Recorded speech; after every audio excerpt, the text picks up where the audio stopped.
your seatbelt. It's going to be a bumpy ride. Chrissie is hilarious. Chrissie, have you ever heard of the comedian Basha K. Ali? No, that sounds like something you yell out before you blow up a plane.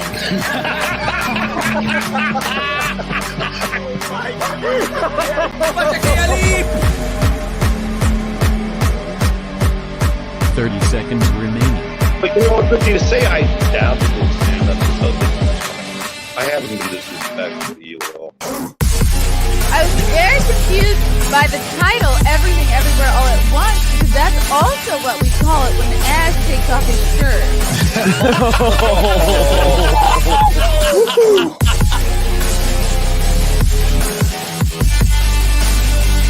I shouldn't be up here. I should be in school on the other side of the ocean. Welcome to the Chrissie Mayr podcast, starring me, Chrissie Mayr. If you're listening on iTunes, please leave a kind review and some stars. Oh, my makeup's all fucked up. That's what I get for getting... I don't know how this happened. All right. I'm going to move forward. Sometimes, you know, you're drinking things, they splash on your face, you're running around all day. But I'm so excited. We have a really special guest today. So I'm so excited to bring him on in a little bit. But first, I must go over some of my stand-up dates. Guys, I'm going to be in Bridgeport, Connecticut tomorrow. I'll be at the Bridgeport Stress Factory. Check it out. If you're a Connecticut person, if we went to college together, I better see you at this dang show, okay? Last time I'm going to be in Connecticut for the year, right? So I mean business. Then we got the Comedians of the Compound show at the Orlando Improv next Thursday. I can't believe it's next Thursday already. October 27th at the Orlando Improv. Come see me, Anthony Cumia, Gino Bisconti, Lila Hart, Alex Stein, 99 on the grind. It's going to be an awesome, awesome show. So fun. They are selling these tickets in pairs or by the table. So if you need a single ticket or you want to sell a single ticket, tweet at me, tag me. I'll retweet you. We'll get you figured out. We'll get you situated. We'll find you some people to sit with. Then we got a weekend coming up in Long Island at the Brokerage Comedy Club, Friday, November 4th, Saturday, November 5th in Belmore, Long Island. Then we got the Compound Media Censored TV show in New York City, Thursday, November 10th. That'll be with myself, Anthony Cumia, Gino Bisconti, Gavin McGinnis, Josh Denny. It's going to be a spicy one. The venue will be announced the day of, so we don't get canceled by haters. Then I'll be in Jersey Thursday, November 17th at the Stress Factory Comedy Club in New Jersey, in New Brunswick. Then I got a weekend in California coming up next year, Friday, February 24th and February 25th at the Mic Drop Comedy Club in San Diego. I hope that's not one of the areas where it's overrun by homeless, but I guess I'll just have to wait and see. It should be fun. It'll be a hoot. If it is, it'll be a good story, I guess. You know, I'm also really excited to talk about is our sponsor. Yes, Copy My Crypto is the proud sponsor of not only this episode of the podcast, but also the Content House that we've all been hearing so much about. It's the talk of the internet. Guys, the recession is underway. Fuel is through the roof. Food prices are insane and people have begun to lose their homes, but there's no reason to be scared because recessions are the easiest time to make money. Remember the last recession? Wasn't that a good time? Those who invested in property and stocks more than doubled their money inside of 2 years. But no market rose like crypto, where people made 10, 50, even 100 times over the same period. Not me. I wasn't doing any of that shit. I'm still intimidated by crypto. But James McMahon is trying to help actually people just like me who are clueless about crypto but want to get into it. So James McMahon has a Copy with James YouTube channel.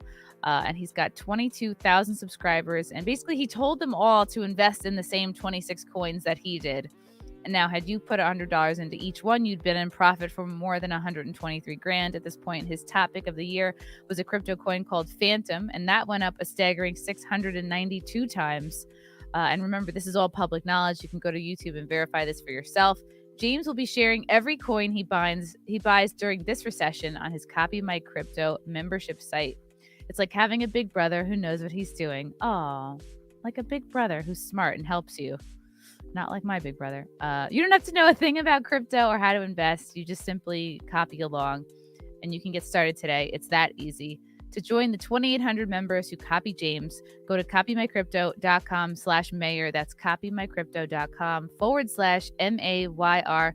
It's your call. You can thrive in this recession or you can be a little victimy bitch. Go visit the site today. Check it out. Read every word. See if it sounds good to you. Yeah. Copy My Crypto. Proud sponsors of the Orlando Content House. And hopefully no one gets monkeypox. That's my dream. That's my hope for Content House. But you know who doesn't have monkeypox is our next guest, who I am just such a big fan of. Like, truly, when I say talented, I mean it. Like, how many of my guests have I actually called talented? Very few, if any. And I probably was just being nice. But this guy is so fucking talented. You may recognize his voice from the Friday Night Tights theme song and plenty of other songs as well. But I'm so excited to have him here on the show today. Brazilian crooner, musical inspiration, Mr. Dan Vasc. Hello and welcome. Thank you. You're too kind. Thank you for the kind words and thanks for the invitations. Great being here. Hey, I'm gonna put you on the side. He's an old friend of yours. Oh my God, that fucking chair, Dan.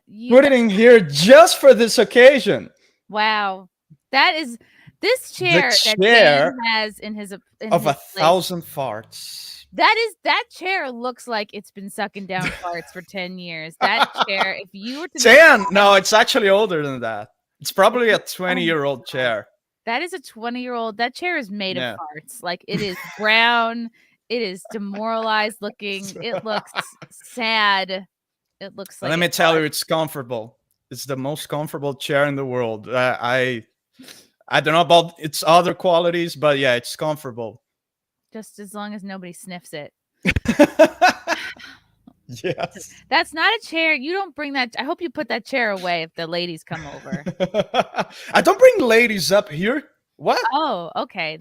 No, this is my sacred, like, I have my retro video games there. Like, I have my VCR, my CRT. Like, no, I don't bring women here. No. So we're in your man cave right now. It's I don't call it cave because it's on the second floor. Are you allowed to call it a cave if it's on the second floor? I don't know. I don't speak English. A man treehouse. It's a fortress. Yeah, probably. A fortress. I like that. That sounds epic. Yeah, I like that. That sounds epic and manly. How it should be. Yes. Did you always want to be a singer? Did you always want to be a musician? Like, even when you were like a tiny little Dan? I always loved to sing, but yeah, to transform that into my livelihood. No, not always. Probably because of the many myths we always had about the music industry that it's like it's super risky to try to get into, it's super hard to try to get into. And once I realized that those are what they are, myths, if you're willing to take some risks, obviously, like any business, the music industry is a pretty safe bet. Because think for a moment.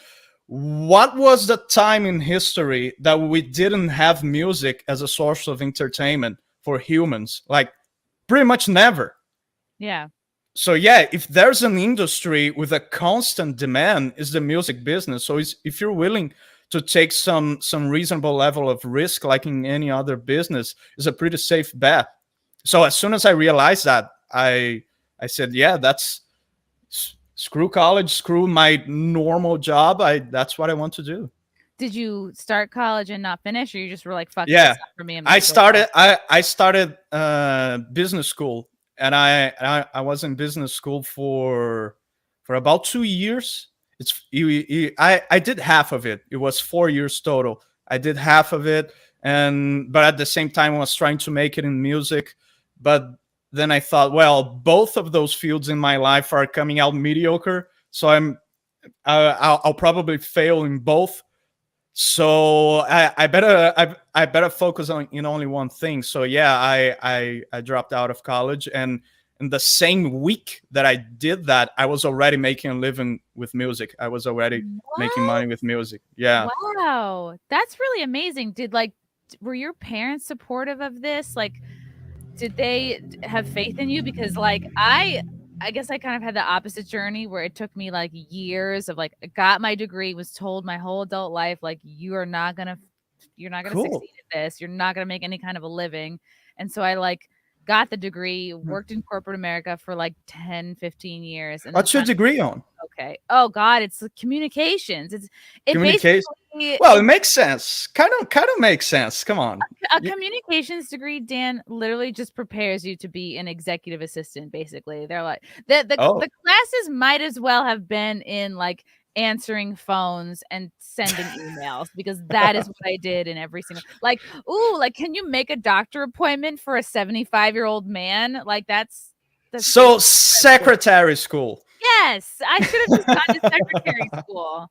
Why did I need an expensive degree? But I love your story because you knew what you wanted and you were like, fuck college. You just left. Were your parents supportive of this? Yeah, my parents I would be lying if I said they were 100% in. But first of all, I try to do it from the place of an attitude of, I'm going to inform them that I'm leaving college. I'm not going to ask for their permission. I'm going to inform them.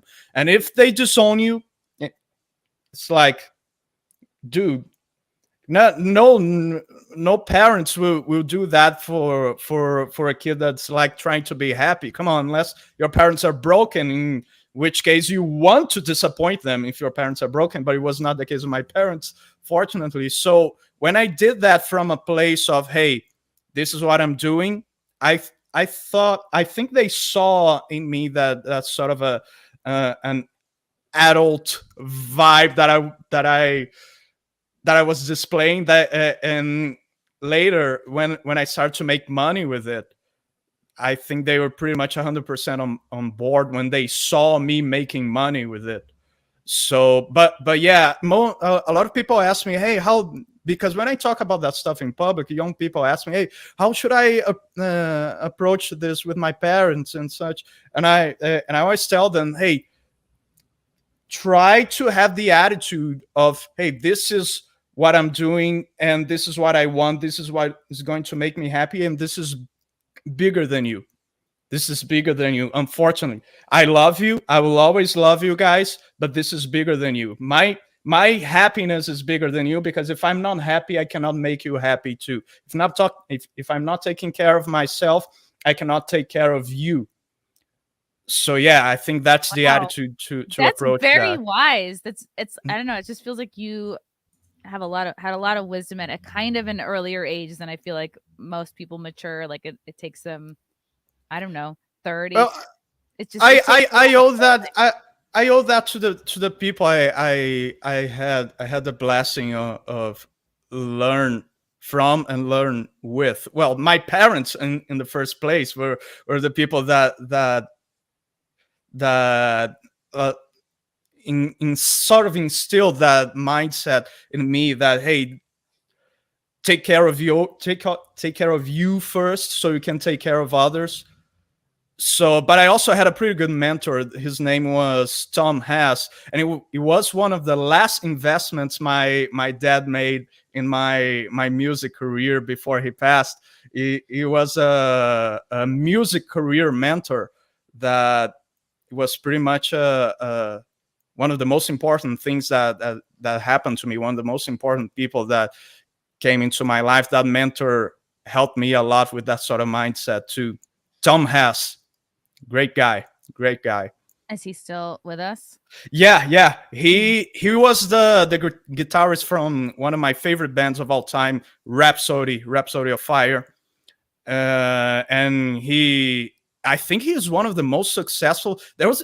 There there was something like that. I can double check that. You guys in the chat can double check that. But I think Tom Hanks is the most successful guitar teacher in the world right now in terms of numbers. The guy is insane. So I was very lucky to have had the opportunity to learn music business with the guy. The guy was pretty awesome.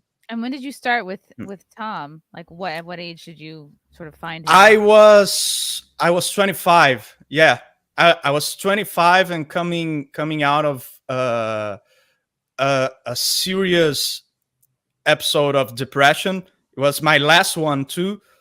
And I think depression was one of the best things that ever happened to me. I spent like 2 years not wanting to leave my bedroom, but those 2 years took me to so much self-reflection and just pondering on what I don't want my life to be, that today I see it as one of the best things that ever happened to me.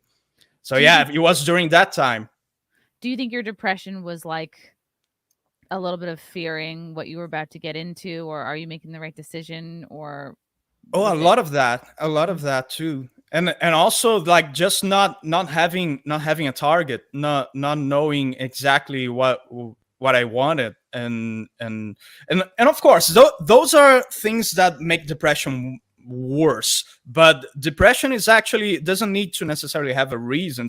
It's something biological, but yeah, depression can lead you to a cycle of, yeah, I feel horrible, so my life turns horrible because of that. My life becomes horrible because of that, and then the cycle keeps on going. And that's something Jordan Peterson says a lot. It's like, are you really depressed, or your life is just horrible? Because sometimes if you fix your life, you fix it. Right. There's a difference between like, are you chemically more predispositioned to suffer from this? But then there's also the manifesting part of it, the wallowing part of it. It's like you don't have a good routine set up. You don't have your daily discipline going down. So like that just feeds all of it. Exactly. So you got to break the cycle. You have power over one of those two things. Maybe your brain is broken, but also your life is broken. You can fix your life, but maybe not fix your brain, but you can fix your life and break that cycle. And then with the brain part, yeah, well, doctors and drugs can help you, but if you don't fix your life, nobody's going to do it for you. And then the cycle will continue. And yeah, it's an ongoing thing. As soon as you mentioned Jordan Peterson, I look over at my unmade bed and I just was like, oh, wow. I'm having a bad Jordan Peterson day today. He would not be bad Jordan Peterson day. But like I'm a comedian, you're a musician, and I've read a lot about that people who are creatively inclined sometimes are more likely to suffer from depression, because there's the same thing inside you that makes you creative is the same thing inside you that makes you feel things very deeply. And whether it's, comedians, it's your observational skills, with musicians, it's like, yeah, your sense of everything in you that makes you create music, your writing. Yeah. What is up with that, right? Yeah. Have you seen the personality test from Jordan Peterson based on the Big Five? No, I haven't. I hear Michaela Peterson talk about it. I've heard her talk about it a lot, and I've always been like, oh, I got to take that test, because her results were that she was, for a woman, she was very low on the scale for, I guess, like the agreeableness, her agreeableness. Yeah. Women tend to be more agreeable. Yeah. So I got to take that test. Yeah. Probably the trait that makes us like that, sort of sensible to the good emotions, but also the bad, is openness. So I bet if you take that test, you score high in openness too. Oh, for sure. And like empathy, like I can get into a place where I can very easily like take on people's problems, especially if it's like family members. Like I've definitely done that in the past, where like I make somebody struggle my struggle, and I like get down there and feel it with them. And like that's not helpful to anybody, because sometimes you can want the best for somebody and see so many red flags, and it's like sometimes that person has to hit their own kind of rock bottom to Oh yeah. make Yeah, changes. that sounds to me like the trait that is part of the agreeableness, because that's what he does with the test. He divides the big five, each one of those, into two categories per se. And one of the categories of agreeableness is politeness. So what you're describing is very high politeness, when you like, you feel for the other person, and you like, yeah, that just what you said, that kind of empathy that hurts you. So, but with me, I scored pretty low on that. Good. But yeah, but the openness thing makes you like more open to the artistic part of being human. But it comes with it that sort of, yeah, sensitivity to negative emotions as well, I guess. So yeah, that's a blessing and a curse. Because I remember, I look back, like I have this picture of me as a little kid, like I guess for Christmas one year, I got like a microphone, like it was a stand, it was Oh standing wow. up, and like it was plastic, obviously, and like it had these two little foot pedals. I don't know if it was called like a Star Search microphone. I'm sure it was like meant for singing, because they're not making toys for kids to get them into stand-up comedy. Like that just is not, there's no market for that, and parents certainly don't want to encourage that. But I remember I got this little microphone. I think it was for singing because it had a little bit of an echo, but there's a picture of me as like a little kid, glasses, and I'm like too short to reach up to it, and I have this like microphone, and I'm just like, oh man, like it's sweet when you see like little you beginning to like poke through with what your interests are going to be. And like I was Yeah. funny, I was always being funny and like a cut up, and I, because part of it was like wanting validation and wanting to make people laugh and feel better. But yeah, as a kid, you learn very quickly like where your value is kind of to the family, and sometimes that's something positive, sometimes it's not necessarily always positive, but it gets reinforced over time. So did you have any moments as a kid where like, you know, you were singing or you got a musical instrument or something that you look back on and you go, okay, like I had the bug?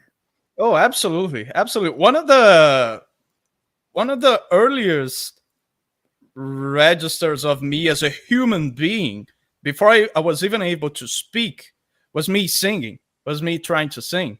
There's a cassette tape here somewhere, an audio cassette tape here somewhere, of me singing like with before learning how to speak. I was sort of like trying to follow the song. So yeah, I should post that somewhere. You should. You should be like, this is my Yeah. first hit single. Yeah. First, yeah. Yeah, so definitely. And there are like there's always that uncle who has a video camera, who brings it to the Christmas party, and he would film me. As soon as that camera was on me, I would start to sing and try to call the attention of the camera, and just try to make everybody pay attention to me. Isn't that so definitely. funny? Like, I swear there's two kinds of people. There's like when the camera's on you, you come alive and you bring it and you want to bring it. And then the people who kind of like slink back and are like, oh God, no. Or like, you know. Now, you know what's interesting? I sort of unlearned that when I got older. When I started YouTube, you know, there's the famous, or infamous, should I say, red light syndrome. That when you like, you're doing everything right, you as you're supposed to do, you're feeling relaxed, you're acting naturally, but when you see that red light on your camera, it's like, oh god damn it, you turn into a turtle and you go back to your shell. So it's interesting how we unlearn things that we naturally did as kids, but then we have to learn them again. I guess once you are able to learn them again, then it feels natural once more. But And when did yeah, you it's know? interesting. When did you know, like, okay, I'm good at this? I still don't feel like Oh, I, I'm still waiting. oh my, but it's like, it's hard to find your camera presence, because you go from extreme to extreme trying to find a balance. Sometimes I look at some of my old videos, and some really old videos, I say, hey, this, I was being too much of a turtle inside my shell. Now, a few months later, now I'm overdoing. Now it seems I'm overacting and doing all kinds of expressions, like I'm exaggerating. So I feel I bounce between those two a little bit. So yeah, I'm trying to find a balance between, yeah, just trying to find my camera present. I still feel I'm still trying to do it. But that's related to the camera. Related to the audio, now that's where I feel at home. I look at I listen to recordings like 5-year-old recordings, 4-year-old recordings, and it's like, this is great. This is great. And I I actually feel like I'm at the opposite side of the curve. Like I reached my my Really? height on it. Yeah, I struggle to. I guess it's an age thing. Uh, Metal singers, because it's sort of a very physical way of singing. It's not like jazz. It's not like or even pop, where you have the option to sing some songs very relaxed. But with vocal technique, we try to be as relaxed as possible. But in metal, sometimes it's just not possible because it affects the performance, and it's all for a style that is all about the intensity. Sometimes the anger, you need to portray that, and it's very physical. So I guess it's just an unavoidable age thing that we try to postpone as much as possible. Of course, taking care of your health, exercising, eating right, because your voice is part of your body, and your body will sound like your body is. If your body is crap, then your body will sound like crap. And not, yeah, that sounded a little bit weird, but, Are there certain things but like it's the truth. do you have to avoid dairy? Are there certain things that you have to like do more of or less of, or if you're preparing to like record something, do you have a routine? Yeah, there's a bunch of stuff, but honestly, Chrissy, it's just stuff that you should be doing anyway. I Sure. think any person should be doing anyway. Like avoid heavy foods with a lot of oil. How do you say it in English? Oil. Fried Yeah, stuff. with fried, Fried yeah. stuff. Avoid fried stuff. Avoid too much industrialized stuff. I know it's hard nowadays Yeah. because of the Yeah. convenience, but try to avoid it as much as you can. That sort of thing that any human being should be already doing. I think I know the feeling that you have when you listen back to old clips and you're like, "Wow, that this sounds really great." Like, but like every career has its like ebbs and flows, like its peaks and valleys, and Hmm. like you could just maybe 20 years from now you'd be like, "Oh, I'll be back up here." Like I just did an album this year and as soon as I was done, it was this great feeling, but then you also have this fear of like, can I write another album? Like can I make another hour, because that was the result of like to maybe 10 years of jokes, and some of them I had literally Hmm. just written the morning before we recorded the album, because a lot of it was very specific to January 6th, so it's like, maybe 20 or half the album was Right. just very specific jokes to that day.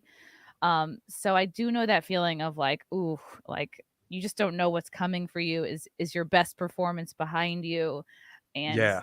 there's no there's no roadmap for a creative field. There's nothing Hmm. that can prepare you for this. Maybe a little bit. You had a bit of a positive going for you because you were a little bit majoring in like business. That is really step one of doing something outside the norm, whether it's music or comedy or like, oh, I want to open up a bakery. It's like you have to have the fundamentals of a business kind of down. Like if you want to unplug from the matrix from a corporate job, it's like you better fucking really get your shit together in terms of like knowing what it takes to be an entrepreneur.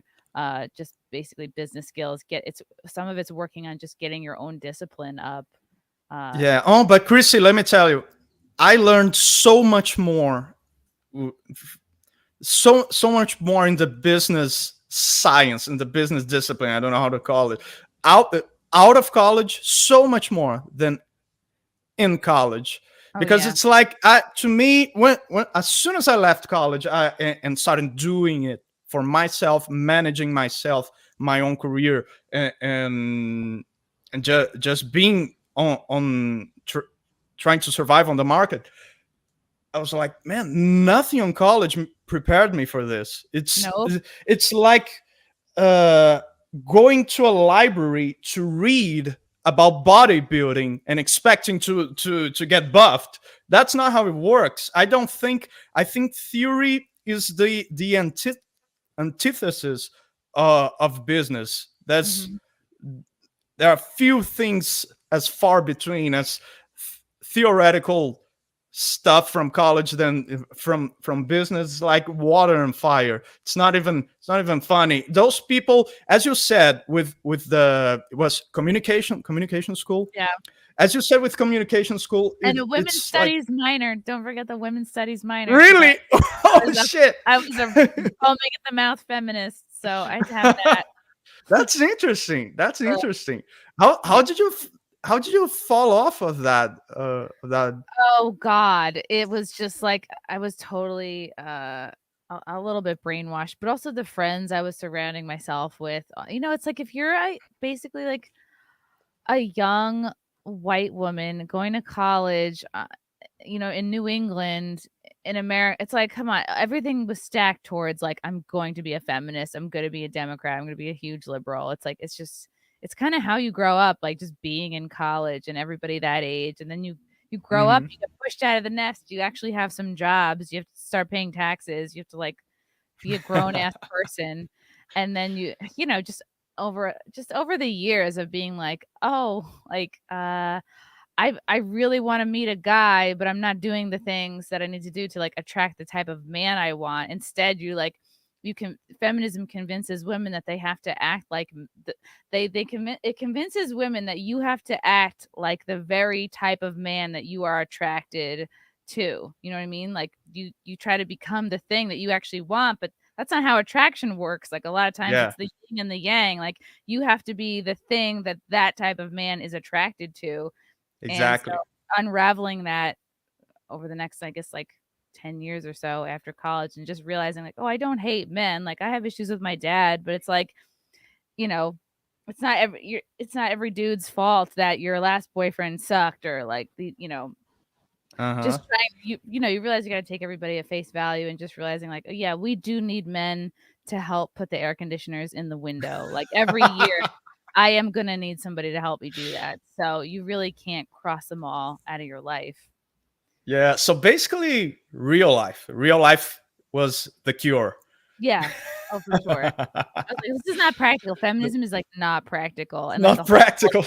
Whole bullshit, like women aren't earning as much. It's like women are not cut out. We don't have what it takes to like become CEOs. Like we're not built for the jobs of whatever it takes to be like the high. We think we want to be high earners, but we're not willing to do what it takes to like basically be CEOs or be a fucking stock analysts. Like and it's super interesting how those ideologies align themselves with the more economically lefty side of things, like neo-Marxism, communism, socialism, because those economical ideologies prevent you from experiencing real life. It's like if you receive your monthly check from the government and you get free stuff, it's like you don't have to submit yourself to the market, or aka the real life, capitalism, real life. So you won't realize that those ideologies are very unpractical in real life. So that's how those two things, culturally and economically, complement each other so well. I think that's super interesting. Yeah, and it's also like you have to fully commit to this like being a victim thing. I think to be a liberal kind of like it's like you're either the savior of the minorities, or you have to fully commit to being a victim in every facet of your life. It's like you're not going to be a go-getter, you're not going to start a business, you're just going to like, what can I take from the government? What is coming to me because I'm a woman, because I'm a minority, whatever the victim group of the day is. Oh yeah. Instead of being like, oh, how am I going to get out there and like crush it at life, which is hard to do. But I think it's ultimately harder to be a victim and then you're like, oh wow, what could I have achieved in my life if I just fucking tried? But trying is hard, Dan, and Yeah. people don't want to do it. Yeah. By I the don't know. way, I have a really bad storm going on here. Can you hear the rain? I can see it a little bit behind you. Yeah. Window. But can you hear it? It's messing up the audio. No, not yet. Oh, okay. Okay. Okay, cool. So you're kind of this like so you're a musician, you've left college behind, you're sort of forging your own way as a sort of like alt modern musician type. And then what makes you get into YouTube? Oh, first I was trying to make it on the music business the traditional way by recording an album and basically begging for a chance to bigger people, begging bigger people, hey, please open the gates for me, begging gatekeepers to open the gates for me. And that happened for a few years, and I was making money giving singing lessons and doing production work and session work. Do you know what session work is in music? It sounds like a happy ending, but I'm sure that's not No, I wish. Sure. Yeah, that would be fun. In Brazil, it's legal, but yeah, no, it was. I would make recordings, sort of like a ghostwriter, but a sort of a ghost performer. I would sing songs for other bands. Those bands would pay me, and there you go. They They don't even need to credit me. But as soon as I started growing, yeah, it's actually a common industry. Sometimes they'll credit you. Sometimes they'll pretend like you're like a regular member of the band, and you sign NDAs telling them that promising that you will not spill the beans about you're just being paid. You're not actually a member of the band. That sort of stuff, which people started to do a lot as soon as my YouTube channel started to grow, because they wanted to capitalize, obviously, on my name. But before I had my YouTube channel, no one would care, and it was fine. I would just charge for it, and it's okay. But that's how I was making ends meet and paying for like, my album. what would they say to you? Like, would they say, hey, we need somebody to like sing like additional vocals on this thing? Can you just come in and like basically fluff it out? Okay. Not only additional vocals. Sometimes I would write and perform and write the music and write the lyrics, the whole thing. But I would be paid to give the credit to the band. That, like, the band did this. So, but with singers, they cannot hide that it's me singing. So what they would do a lot of the time, hey, this guy here that is singing is a member of the band, and the band did this song. So that's how it will work. It's okay. It's pretty much okay. It's a normal thing in any artistic industry. You have it with books, with yeah, comedians sometimes anything. have writers to help them with jokes or specific projects, Exactly. like a roast or something. Yeah. Exactly. So yeah, and I already had a YouTube channel. I created my YouTube channel actually in 2010. And I was already posting videos like as a hobby, not trying to have professional aspirations. Like back in the day, being a YouTuber was like the equivalent of, I don't know, being a musician on YouTuber was the same thing as being an actor that went famous firstly for being on a reality show. Okay. It's the same level of respect, let's say, or lack of. Very low. Yeah. Exactly. So YouTube was like, no, I don't want to be a YouTuber. I want to be a real musician, because musicians on YouTube weren't real musicians in people's minds and in my mind. So that I didn't want to do that. So it was just a hobby and a way to get jobs, to get session work, and to get students for my singing classes. So that's how I got one gig that I'm pretty proud of. Is that, Christopher Lee, that interpreted Saruman on Lord of the Rings? Gary's gonna be mad. Oh The people on Friday Night Sites are gonna be mad. I know, I'm so No. behind. It's okay. He is, he's the other wizard besides Gandalf. Okay. He's the How many other wizard. wizards are there? How many wizards are there? Well, on Lord of the Rings, there are only two. There's a third one on The Hobbit, but technically that's not canon. Anyway, it's a famous guy. He was Count Dooku on Star Wars Episode 2. Oh, okay. Okay. I know Yeah. who that is. Which in Portuguese they had to change for Count Dukan because in Brazil Dooku means from the asshole. So That's one of my favorite tidbits that you've ever given. Count Count can also from mean the asshole. from the can also mean off the Count of the asshole. So yeah, he was that guy. Okay. This guy at 90, I think it was 91 years old, recorded a metal album, a heavy metal album with him singing. Whoa. And I did some backing vocals for him. So yeah, 91. How does a 91-year-old sing metal? he just did it. He sort of did like in a operatic voice. Did you have to like turn up his oxygen machine for him? Like, did you have to? No, it wasn't in person, unfortunately. I recorded in my own studio, so I never met him. But something really interesting that happened in that time is that my band was recording its first album, which it's out for 3 years already. I ended up releasing it pretty late. It's called Chronicles of Ancient Wisdom from my band Fearless. And there are some narrations on that album. It's something very theatrical, very whimsical. He has voice acting, he has narrations. We tried to go for sort of a Broadway vibe, but with metal. And there are some narrations there.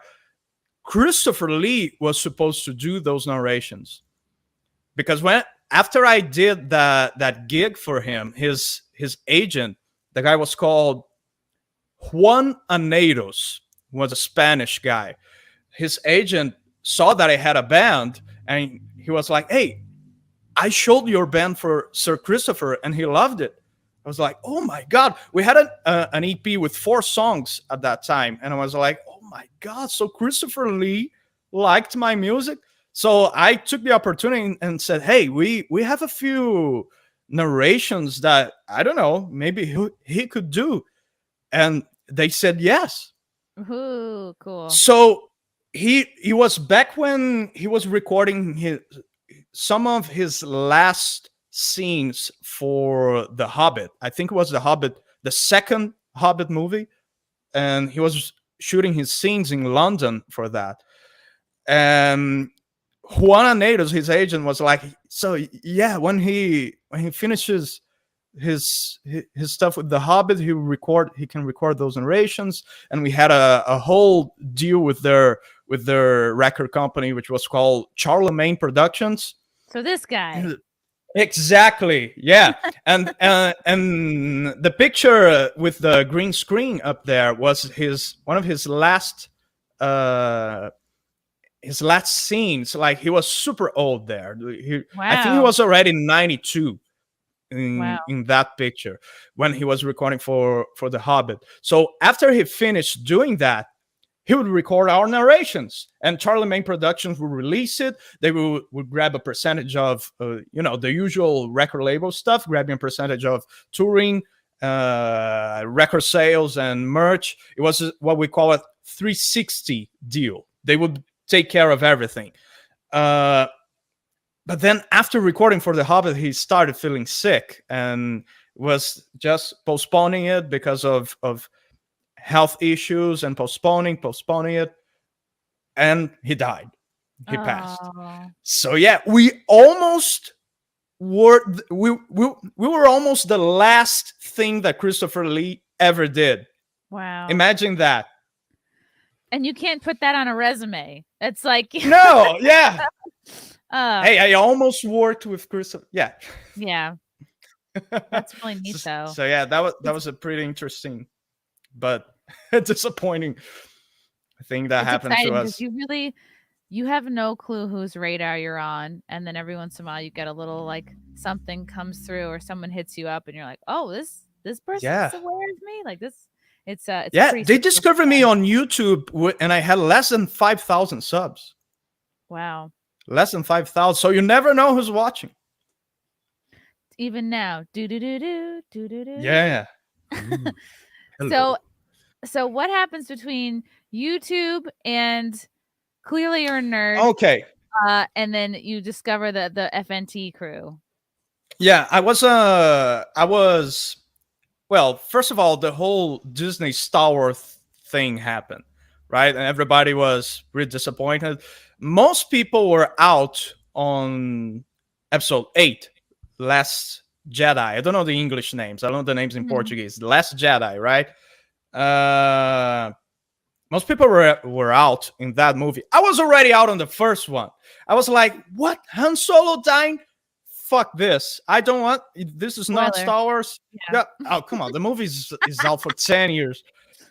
So it was like, no, that's not Star Wars. I'm out. And then episode 8 came out and I skipped it. And then episode 9 came out and then people were really mad. And then was like, I was thinking of giving it a chance. But then I thought, wow, people are really angry with episode 9. So let me check a review or something of episode 8. And then I found Gary's channel. They were roasting it so bad. And then I saw a few things that he always introduced, like in his videos, about freedom, individual liberty. And I was like, this guy's legit. This guy's one of ours. And I started watching his stuff more, and suddenly Lady G approached me on Twitter. When I used to have a Twitter, I don't have it anymore. No, I still have it, but I'm locked out. What happened? I said it. I said the name of some random breastless chick. That's what happened. Wow. Oh shit! Really? Oh man. Yeah. That's so fucking. The gay. same thing happened to Jordan Peterson. Wow. That was it. That was it. So yeah, I'm not, and then I like they give you some time to like be in the corner and think. Yes. Yeah, and then after that, I thought I would be able to come back, but no, you have to delete the tweet as well. However, it's not that simple, because to delete the tweet, you need to check a box that says, I acknowledge I infringed or whatever, I committed harassment against the blah, blah, blah, blah, blah. I did this that you're accusing me of. I was a bad boy. Yeah. Yeah. And that, I'm pretty sure there are some legal shenanigans involved in that. Really? Because I don't know. It's pretty obvious, because they need you to acknowledge that they were right in banning you. So they're probably trying to avoid a mass lawsuit by I don't know, a bunch of people that were wronged. Of course, as an individual, is hard to do anything about it, even legally. But they're trying to avoid it in mass. I committed wrong speak. Exactly. You have to acknowledge that. So no, I'm not doing it. Out of principle, I'm not doing it. I made a backup account. Honestly, Chrissy, I'm not even using it. I don't miss it. Yeah, I forgot what we were talking about before. We were talking about how you discovered Gary and FNT. Yes, Lady G approached me, said she was a big fan and that she wanted me to be on FNT. I was like, what? Those guys know I exist? So yeah, it was super cool. It was super awkward. My English was super weird. But yeah, I think I've been on 5 FNTs. Yeah, 5 FNTs later, I think I got better and doing streams, with the Geeks and Gamers guys, and doing fine. It was worse than this. I mean, it was super weird. It's like I know English pretty much since I was a teenager, but it's different when you have a conversation with people and you need to practice. Like everything in life, you need to practice, otherwise you lose it. So yeah, I didn't have a lot of chances to practice, but now I do, because I didn't used to have a lot of friends on the internet, because the other don't me. It's like I feel like we can be friends, Dan. Be my friend. But yeah, No, I didn't used to be friends on the internet. I had friends on the real life, by the way. I didn't used to have a lot of friends on the internet because I don't know. I felt like people were just I I felt like I don't know who this person really is. Like with you guys, the people in this community fellowship, whatever you want to call it, those people, for better or for worse, they are what they are portraying on the screen. So I feel I can I can just have some minimum level of predictability in order to have a relationship with them. And I wonder if you felt this way too. When I first started getting on YouTube, I thought, or even the internet generally, I thought my internet friends would just be other comedians. But no, Hmm. you find like I connect more with people in all different like spheres of internet, like the people who watch you, like I've become closer with like some fans of Compound Media than like friends I've had my whole life. So it Wow, really that's is awesome. about like-minded people finding each other, however that happens. Exactly. So you go on FNT. So how do we get from you going on FNT to then writing and singing the theme song for the show? Yeah, it was just a random idea that I had. It was like I'm watching this show because not only because I'm a guest, but quite frequently, but I'm also watch it every single Friday, and seeing that intro there, yeah, it was cool. It was a cool song, but it was a song that, how do you call it, a stock song when Okay. people, Yeah. yeah, people Like what I people have. can. Yeah. Oh, really? No, but it's like it's okay nowadays. There's enough of that stuff that you won't see it anywhere else. It's sort of your thing, but it can happen. So I was like, how cool it would be for this to have a song with lyrics. Like, I love 80s cartoons. Yeah. Obviously I grew up with them, but also I still watch some of them, and it's like, how awesome would it be for this to have a theme song like the Power Rangers show has, or like the Thundercats show Yeah. has, and people would sing that, and people remember that song when they saw the show. So yeah, and I also can make quite some money with that too. Obviously, that was one motivator too. I'm a pretty unapologetically capitalist, so I approached Gary about it. Hey, Gary, let me do that for you. You can use it however you want, and you let me make money with it. And he was like, "Yeah, sure, of course." He was stoked. Like, his first response, his first reply was just like, "Oh shit, yes!" Was just that in Mhm. all caps. And then Aw.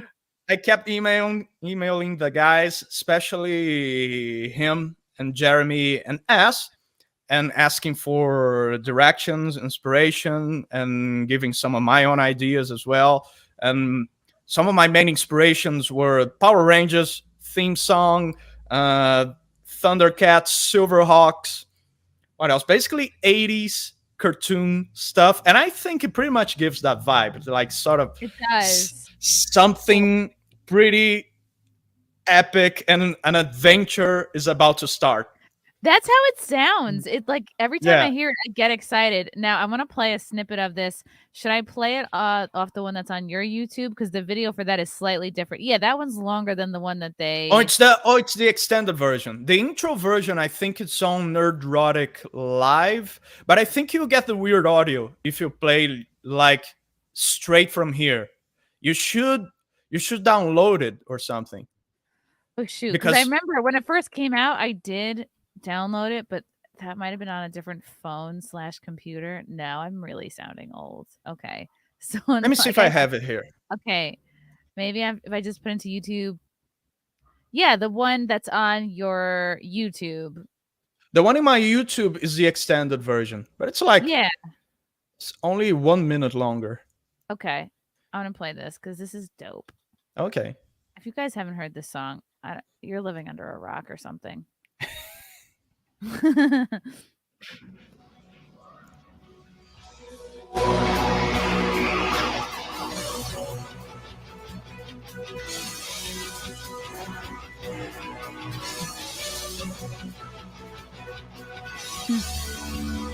they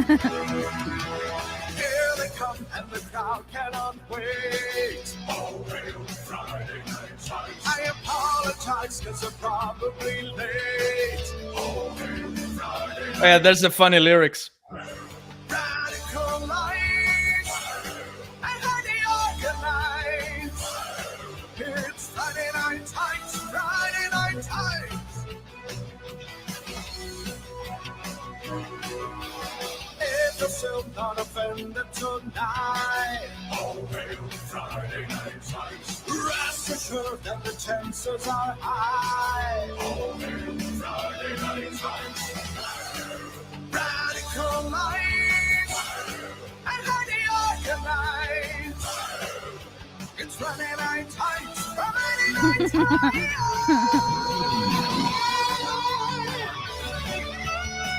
Who's that guy? Who's my guitarist, Gabriel? Oh. I've never seen his face.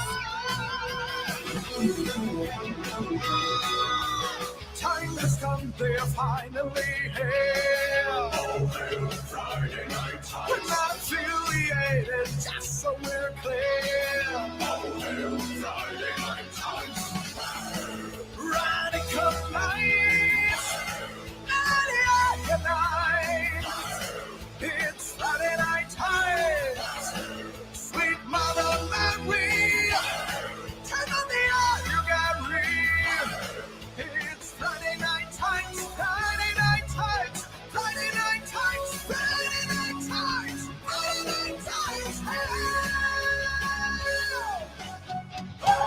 Woohoo!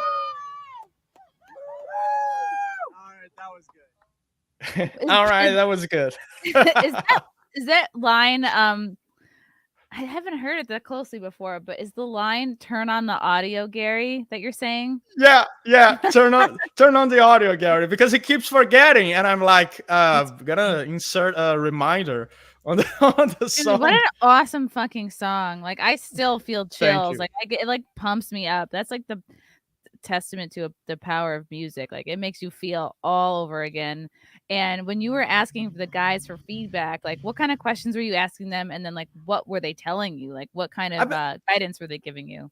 I already had the idea that I wanted something like, because it's a tried and true method with the introduction music, sort of like introduction to game show host shows, that sort of stuff, or cartoons, that sort of stuff. That music has already a sort of a formula that it's tried and true. So that was already pretty much established. What I asked them, well, basically, what was their favorite music from 80s and 90s shows, which pretty much that format's now dead already, but on the 80s and 90s it was still going strong. So I asked them for that, and sent me a bunch of stuff. Jeremy was just agreeing with anything I said. It was like, do your own thing. Yeah, and we are still talking about the Geeks and Gamers theme song as well, but it's been so insane, both for me and him. We need to find some time to talk more about it. And Gary also was giving me some pointers too. Gary loved the idea of taking inspiration from the Thundercats song. I took a lot of those brasses from the beginning, bum bum bum, from the beginning of Thundercats. Thunder. Yeah. My brother watched that show all the time. Yeah, the synthesizers and the brass instruments, like that. It was a big source of inspiration. Yeah, it's so. When I had the first version, which was only instrumental, I sent it a little video to Gary of me playing it on the keyboard, playing those brass instruments on the keyboard. Hey, what do you think? How do you like this? And he didn't reply to me and posted it on Instagram. I said, okay, so I guess he likes it. And then he was like, dude, it's fucking insane. I had to post it. So yeah. And the guys were on board through the whole process, and it was awesome to see to see the thing evolve, and the guys watching that and seeing their reactions. It was pretty awesome. Yeah, very very easy going people to work with, for sure, all of them. Yeah. That's hard to find.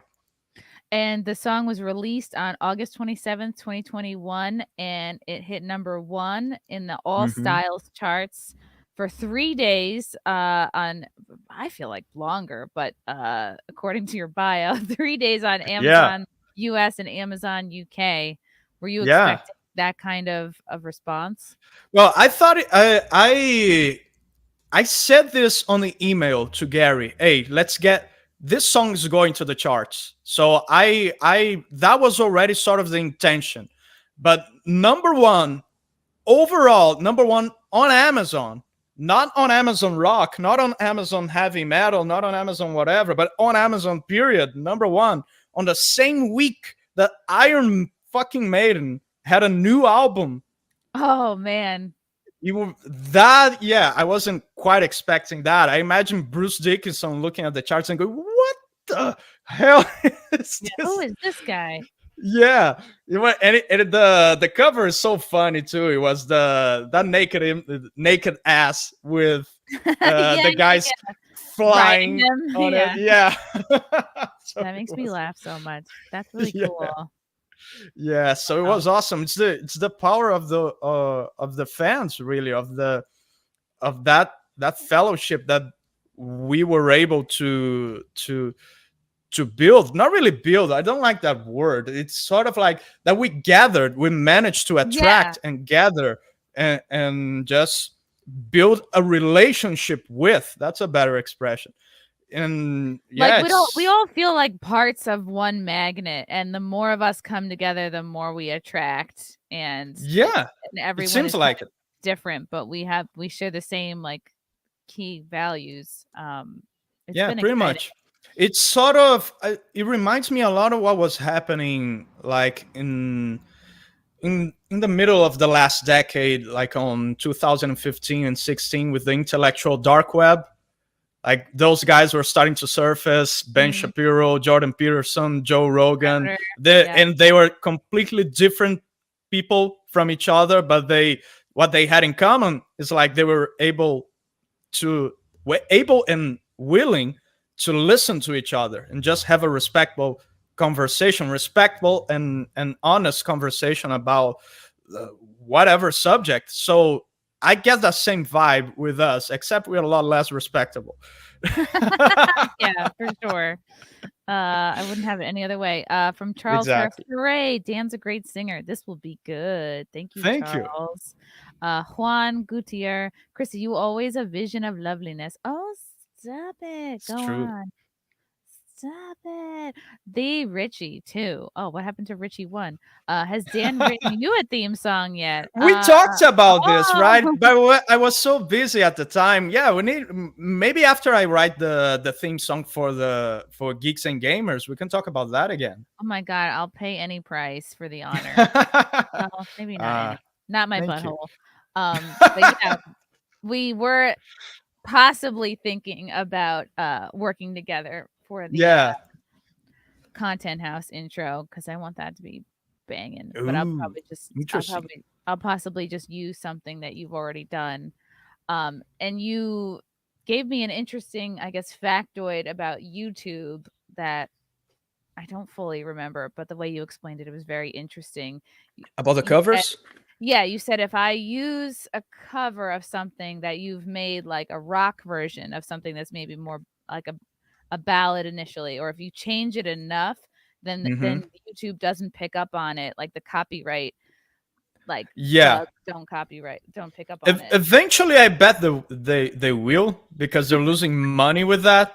Eventually they will try. I'm pretty sure they will manage to fix that. But yeah, if you're gonna use my music for anything, and I'm talking to everybody here, you're free to do it. However, be aware that YouTube is getting pretty good at detecting covers, even if it's another person singing, other instruments being played. YouTube is getting good at that. So try to choose songs that are very different from the original. For example, my Toss a Coin to Your Witcher cover is very different from the original. The original, like, it has a lute and an orchestra playing. With me is drums and guitars and bass guitars. It's heavy metal. So yeah, try to look for those. And if you want to use anything, use those, because you run a lesser risk of that happening.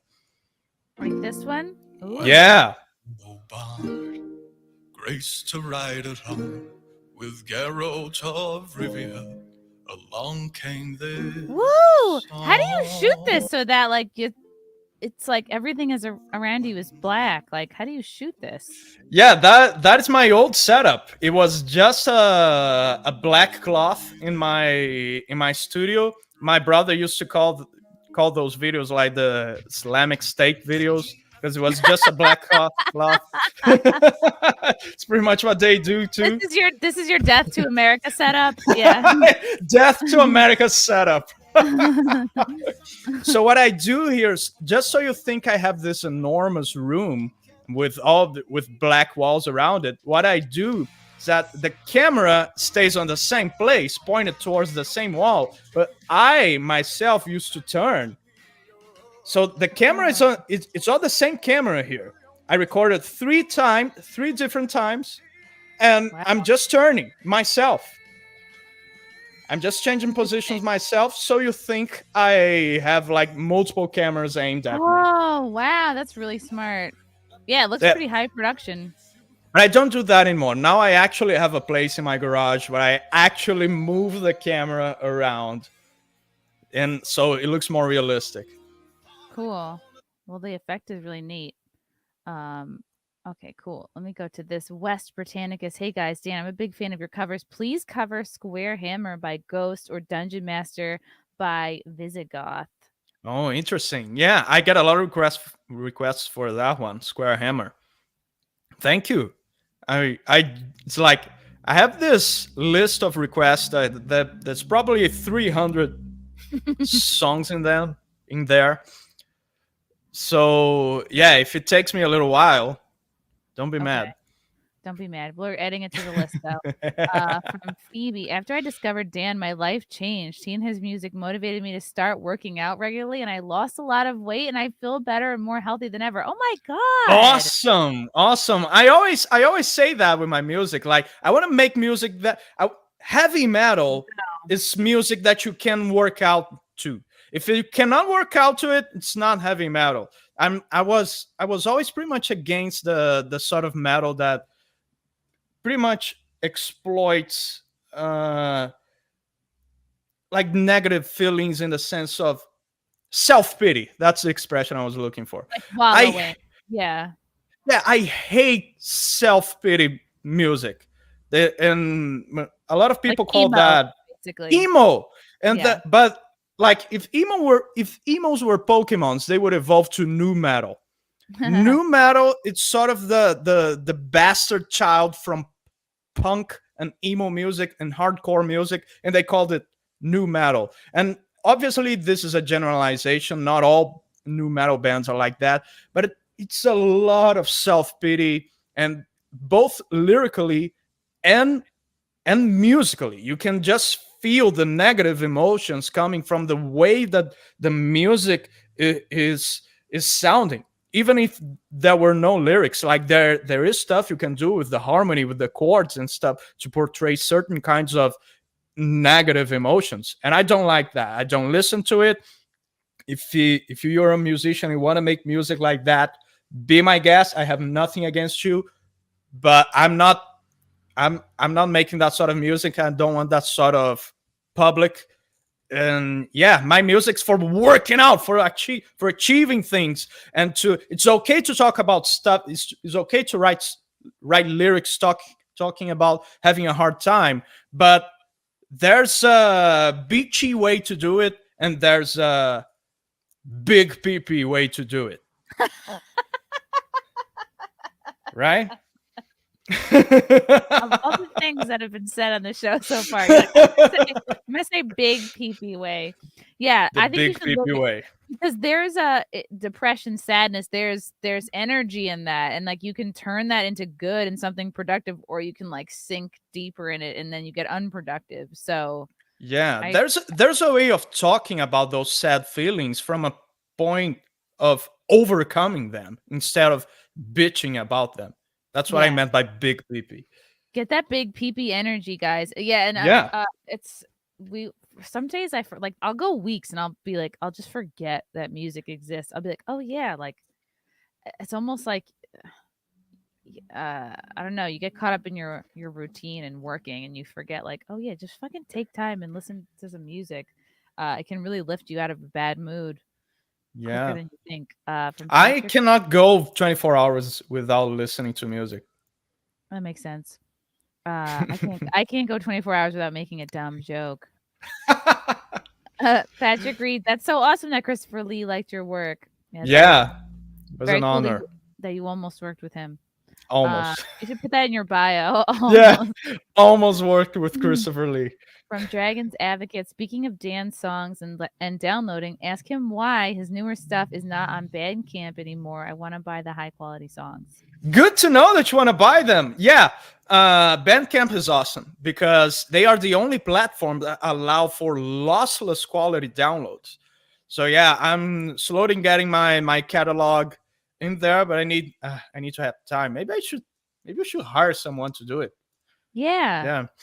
do it. If you find yourself saying you've been meaning to do something for a while and you can't quite that probably means you need to hire somebody. Yeah. I've been thinking about that for a while. Do you have an assistant or something to check your emails? I mean, my fiance helps check emails, but Oh, nice. we can we'll come up with something like a blurb and maybe I can like post it out, like looking for someone who can whatever, and then I'll just send it out. I don't know. Yeah, I have a real problem with outsourcing. It's like, Okay. I don't know. I have that fear of Trust. outsourcing. Yeah, Yeah. I have a hard time trusting my work to. There's gotta be like a fan or someone in the fellowship that probably is a whiz. I mean, that's like Mhm.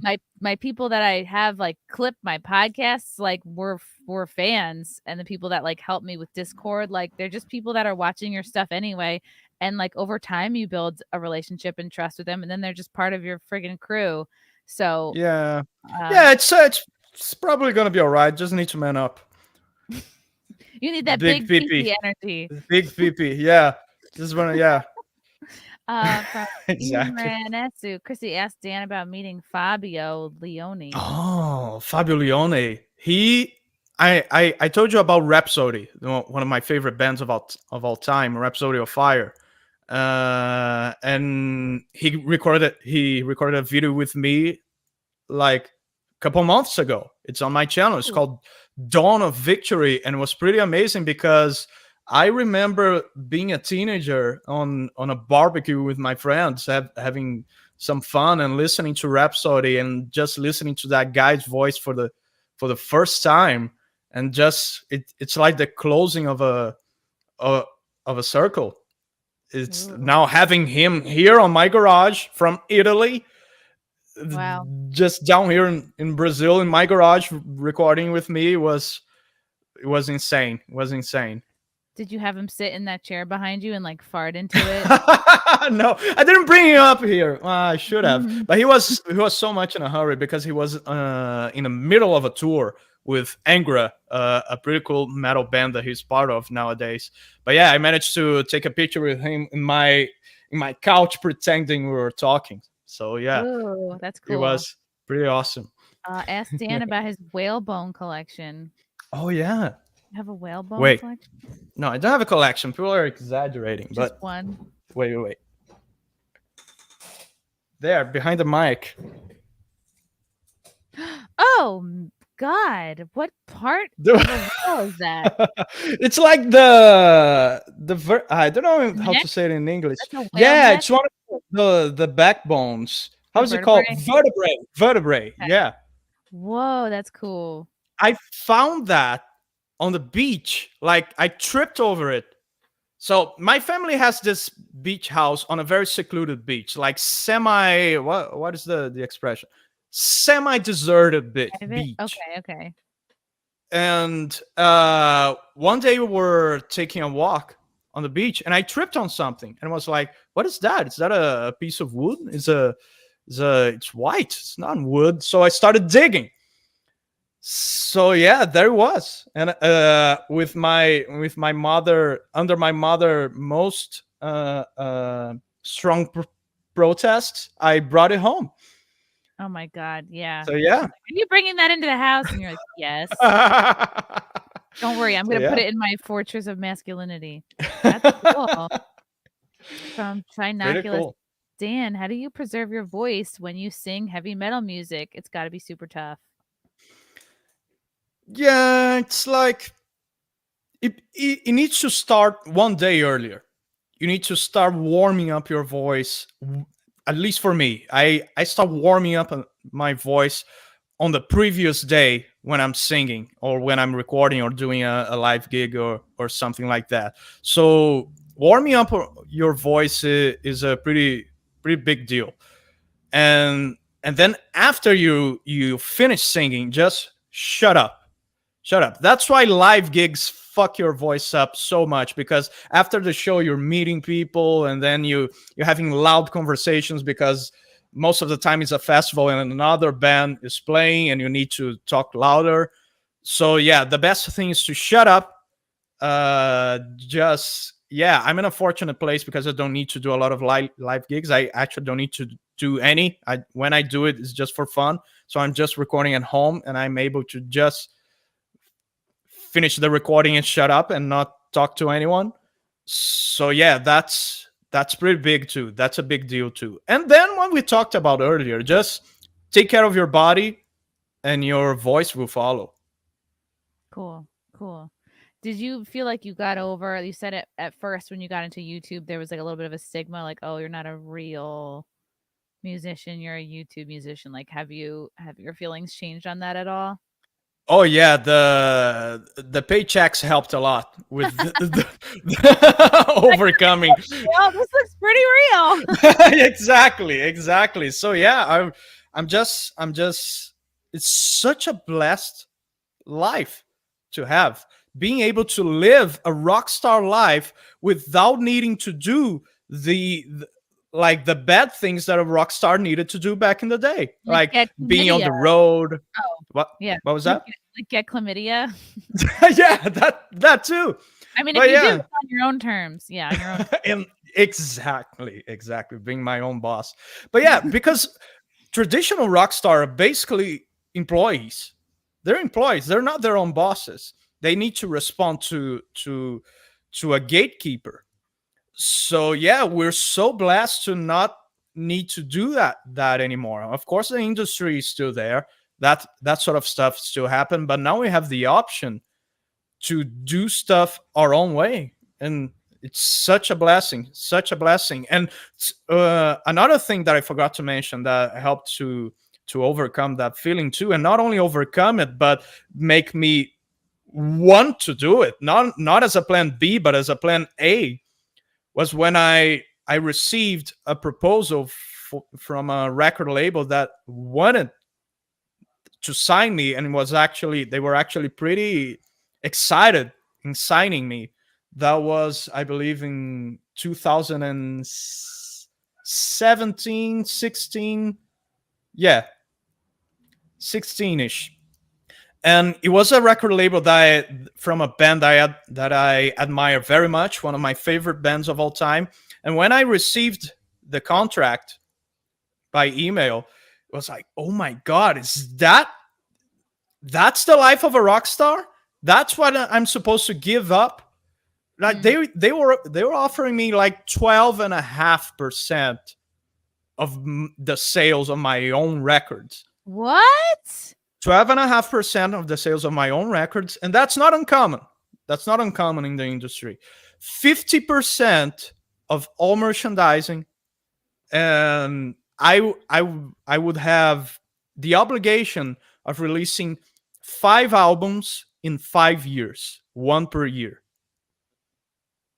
Gee, 45-minute. Yeah, it's not even demo albums. It's 45-minute worth of music Wow. albums.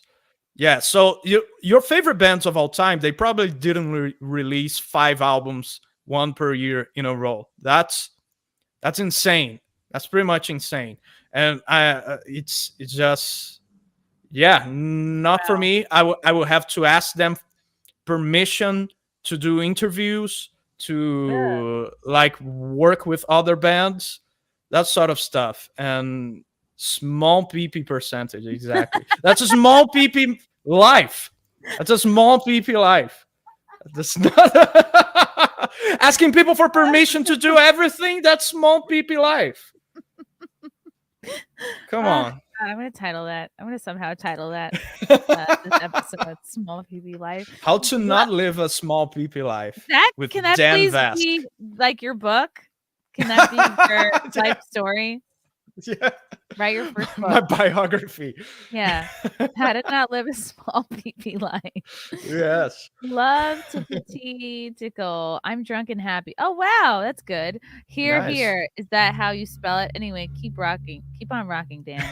Thank you. Thank you very much. She looks Nice drunk picture. in that photo. Yeah. Living it up. Young Pei Ching. Dan, if you like Power Rangers, have you ever played Chroma Squad? No, I haven't. Is that a video game? No, I haven't. Sounds like it. Sounds Interesting. nerdy as fuck. Yeah. Elsa Interesting. Barrett. I'm gonna look it up. Is it true you made Angus McFife? If No, I so, didn't. any relation to Vertigo Gaming's WoW character? No, I didn't. What? It's a pretty famous song from a famous band. It's so famous that I forgot the name. Fuck. It's a metal band. It's a pretty cool metal band. No, I need to check that now. Angus McFife. Glory Hammer. Glory Hammer. Glory Hammer. Yeah, no, that's by Glory Hammer. I didn't make it. But I'm honored that you consider the possibility that I made it. It's a great song. Yeah, that's cool. From Rex Tinter. Chrissy, please come to Brazil. Do you know this guy? No, but it's a Brazilian inside joke. It's like Brazilians tell everybody to come to Brazil. Why? Because it sucks there? I don't know. It's because that's what Brazilians do. Every time they meet someone from a foreigner, it's like, come to Brazil. Even if like people say that to me in my chat, Dan, come to Brazil. You're like, I'm here. I'm here already, but it's like, yeah, apparently that's the joke. When you're in Brazil, do they just refer to Brazilian waxes as just a wax? Yeah. I never heard about that until I started hanging out with you guys. It's just Really? It's just normal. Yeah. What are women in Brazil doing with their pubes then? No, it's not. It's just the normal thing. Just a wax.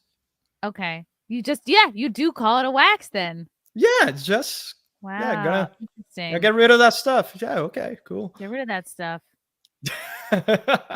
Yeah. Chen Lee, approved. hail all. I've looped the FNT theme song on the drive to work 30 minutes or so. Hey, Chrissy, how did you get involved with FNT? Awesome. Oh, gosh. Yeah, I was a guest. That's a good question. I don't know where they found me or if I reached out or I think Gary reached out the first time. I remember the first episode you were in. I had a fucking blast. I was like, oh my God, it was a great feeling as someone who's been like, I don't know, sort of, I hate saying the word canceled, but sort of like ostracized from comedy community and like, you know, you're kind of a wrong speak person. You're never gonna make these goalposts of success in the comedy world doing it the way you're doing it, which I've gone too deep to like pull out and pretend to be like a liberal at this point.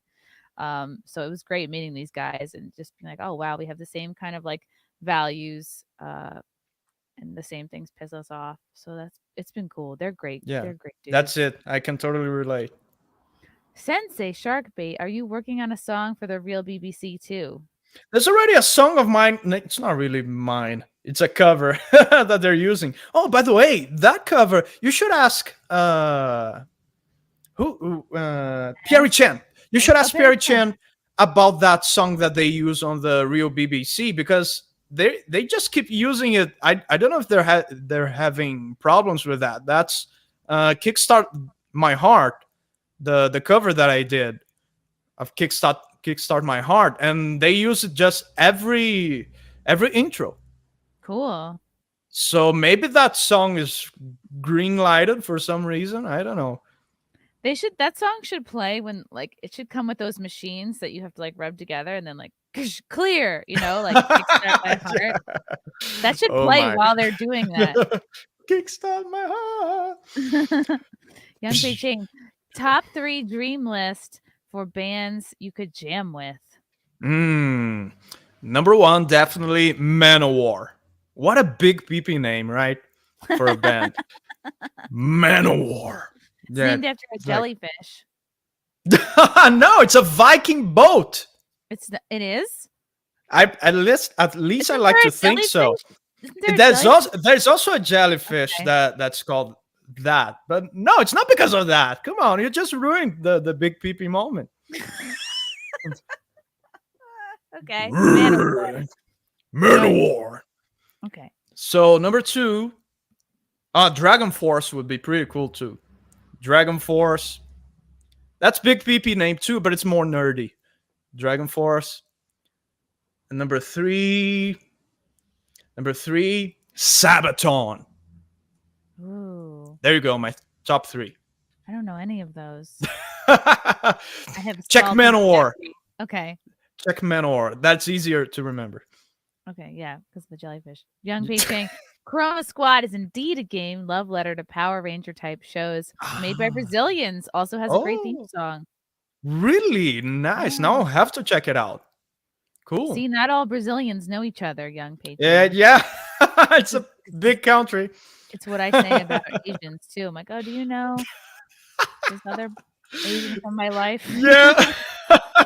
And it's awesome to mistake Asians for other countries, like other Asians from other countries. Like if a Japanese kid is giving you a hard time on a video game, you just tell him, go back to China. They'll be super offended. It's pretty but fun. I'm not from there. We'll go back there. Just go there. Were you in Brazil for the pandemic?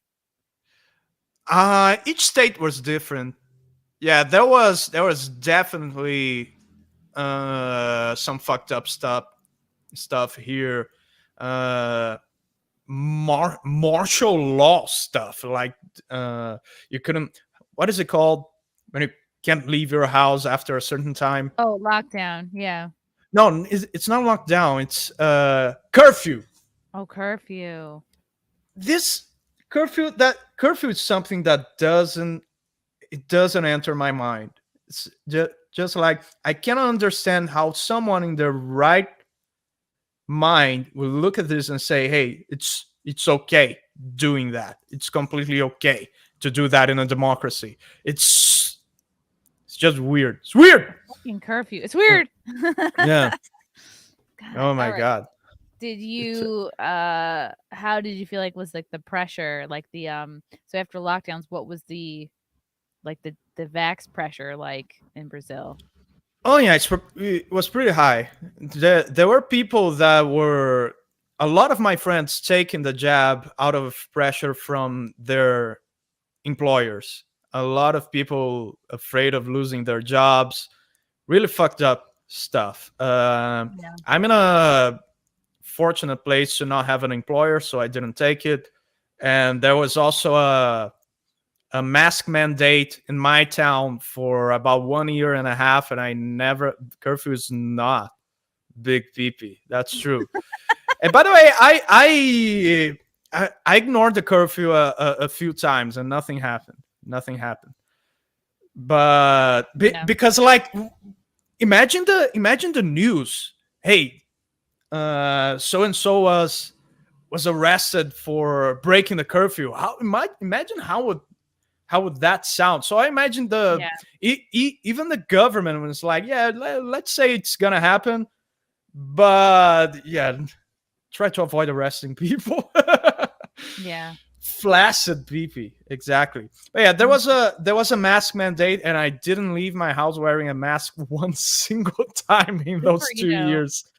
I remember I would take the train and the subway, and I'd be like, you know what? Let's see if they would say, you're gonna get a $50 fine on the railroad. I'd be like, let's see if today's the day. Like, let's see if they really want to give me a $50 fine. Like, and if it happens once, like, all right. But it never happened. And I never wore it on the subway, and nothing ever happened, So it's like they have all these signs up, and it's like it felt good to like test that during the time where it seemed like people were not testing it. It felt good to be like, well, I'm just gonna go out today and not and like see what happens.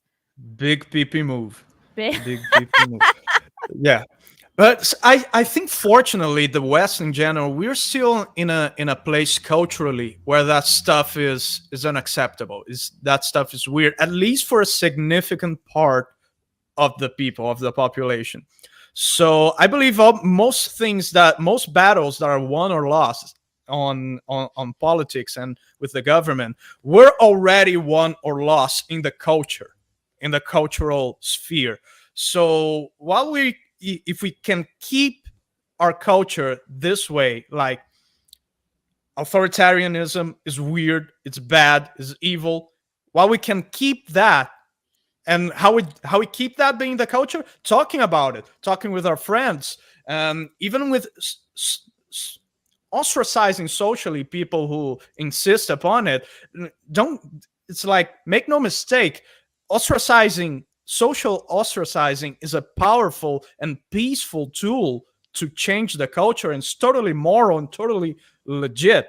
So yeah, that's how you win battles in politics, by winning them on culture first. Guilting, nagging, feeling like you're left out. Yep. Clementine, Champalt. I'm saying that word. That looks French to me. My mother helped me fleeing my violent ex, even if I was motivated. The fact his group name is Fearless is a coincidence? What? My mother told me is a song that I recorded from the show Vikings. And yeah, I guess she's saying that it helped her fleeing her violent ex. Okay, the song helped her. Okay. And the fact that his group name is Fearless, I think she meant it's not a coincidence. Yeah, my band's name is Fearless. Wow, that's cool. Yeah. Connections. Maybe that can be your future girlfriend. John Thomas for 5. Dan, you should cover Winged Hussars. Yes. Sabaton. What do you think about Triumph or Quiet Riot? I'm old. Wow. Yeah, I'm the kind of musician that, like, I listen to no variety at all. I keep listening to the same 6 or 7 bands for like 2 decades. But Winged Hussars by Sabaton is one of those songs that I listen over and over and over, and I love it. I love Let the Winged Hussars Arrive. Super cool, super big peepee. And but Triumph or Quiet Riot, no, I need to do my homework on those. Okay. Sorry. JS Pena. Ooh, JS Peepee energy. Cover Godzilla by Blue Oyster Cult, please. I don't know that one. Is that Go Go Godzilla? That one? That's the only Godzilla song I know. And if the fart chair could speak, what would it say? Just probably wash me or kill me, throw me away. Throw me away. Stay plaid. Aw. That's throw awesome. Me away. Throw me away.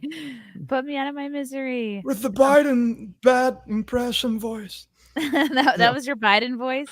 Yeah, it's like the running gag. It's a super bad impression, but I keep making it because what's the sense like in Brazil? Like, are people, I imagine Biden is not showing our country well, but like, what's the sense in Brazil? It's like, are they constantly taking shots at him? Like, what's the overall, like, how much of him are you seeing or hearing about, or like, is your news talking about, or is it just kind of like, It's hard to say because I don't follow news at all. Everything that I say, it's from like conversations and talking to people. I try to isolate myself, partially because I'm dumb and I don't know what to make of stuff, and it doesn't help me to have a lot of information at the same time. But having conversations with people, at least in our sphere, politically, and most importantly, ethically, yeah, they're not happy with Biden, and they're not happy with the fact that pretty much everything that happens in the United States a couple of years later happens to Brazil. That has been pretty much the rule for a long time. Wow. When Trump was elected, we elected 2 years later. We elected our first right-wing president in, I think, in 3 decades. Wow. So yeah, now it's election month in Brazil. So let's You see. got to find somebody with dementia who loves ice cream. You gotta... Yeah, we have this left-wing candidate called Lula, and he's pretty much he's not as subtle as Biden. He's like pretty open about his socialism, even communism ideals. His ultimate dream is to transform the whole of South America into some sort of European Union, but with South America and with the same currency. Yeah, just a big empire. So yeah, that it's pretty scary shit. Ugh, okay. Oh yes, that is the one. Oh right, go Godzilla. That was, I remember that song from Guitar Hero, that video game. Yeah, pretty cool song. What? All right, noted. Are you sick of people giving you recommendations? No, I don't mind. It's like, don't expect me to listen to them all, of course, but you can make recommendations. I don't mind. Just don't be mad if I don't make them. Yeah. Don't get mad. I have a whole Discord now where people can put guest suggestions. Yeah, it's cool. It's cool to know what people want, but I'm more the sort of artist that I enjoy giving you the stuff that you didn't know you wanted. I think that stuff is generally more successful. Yeah. Yeah, there's my Discord right here. Giving you stuff that you didn't know you wanted. Yeah, I feel like Bill Cosby also used that phrase. Oh, really? He would drug people. He molested, raped a lot of women. All right. Okay. Okay. Joke is not translating. What else? Yeah, you need to explain. Like, I don't know who those people are. You need to explain to me. And for good reason. John Thomas said he thinks he's the second coming of Simon Bolivar. Who, me? I don't know who this person is either. So yeah. Okay. All right. Oh, you mean Lula? Oh, okay. Maybe. Yeah, Simon Bolivar looks like a dictator's name, so that's probably true. Okay, small peepee. Small peepee dictator. Yeah. That's cool. All right, awesome. I feel like we covered everything. Dan, you're the best. I love your stuff. Thank you. Crazy. You're crazy talented. You're awesome, except for that chair behind you. But my favorite chair. Favorite chair of all time. Where can people follow you and buy your music, etc.? Well, if you want to support me and have the best quality you can get on the internet at the same time, go to Bandcamp. It's danvasc.bandcamp.com. My whole catalog is not there yet, but it's gonna be at some point. And yeah, it's the platform I get the biggest cut. Mm-hmm. And you get the greatest quality. That chair deserves to go to a museum. Probably. What is your next cover? Ooh, yeah. I'm gonna make a Halloween cover. Yeah, Halloween is the name of the band. So for Halloween month, covering a Halloween song, that I thought that would be pretty appropriate. So yeah, I've been working on that. I could just listen to you go. I could listen to that. There's a little bit of that in the song. How did you know? Because that's Halloween. That's like the Halloween soundbite. OMG, Bolivar was a Colombian who wanted a united. Oh yeah, America, like the US. Lula loves all those guys. He loves all those guys. Wow. The how's he called, the dictator on Venezuela? Like, he's super friends with Lula. Yeah, all of those shittier guys. Yeah, he loves them all. Okay, and one more from Eduardo Guerrero. Hell yeah. The best of Dan is the Chapulin, Colorado shirt. Chapulín Colorado. It's a pretty famous Mexican comedian. It's sort of a superhero that takes shots at the whole superhero gimmick. He's like a superhero that's is super weak and super dumb, and it's funny. I grew up with that. Fun. Oh, that's neat. I'll check that out. Yeah, it's cool. Yeah, do the Monster Mash. That's a good one. Monster Mash. What is that? It was a mash. It was a monster mash. The Monster Mash. It was Is a that- graveyard smash. They're from a cartoon? Wow. I don't know. It's just from like Life. From Life. It's a Where's that Halloween from? From song. Life. It's a Halloween song. I would play Oh, it. cool. Yeah, I lost such a good opportunity to release The Number of the Beast by Iron Maiden because right now I have 666,000 subs. And I lost that opportunity. If I start making the thing now, by the time I finish it, I will not have that number anymore. So yeah, I'm dumb. Yeah. That Monster Mash is old. It's from either the 60s or 60s. or the 70s. Oh, cool. Oh, Check it out. 70s.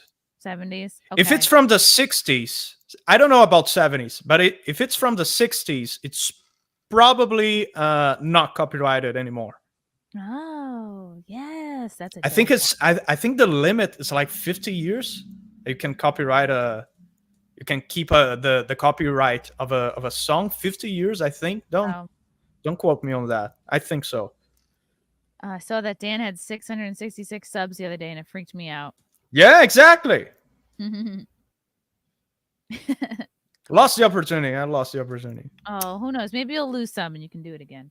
Yeah, or when I have, I don't know, 6,606,000. Yeah.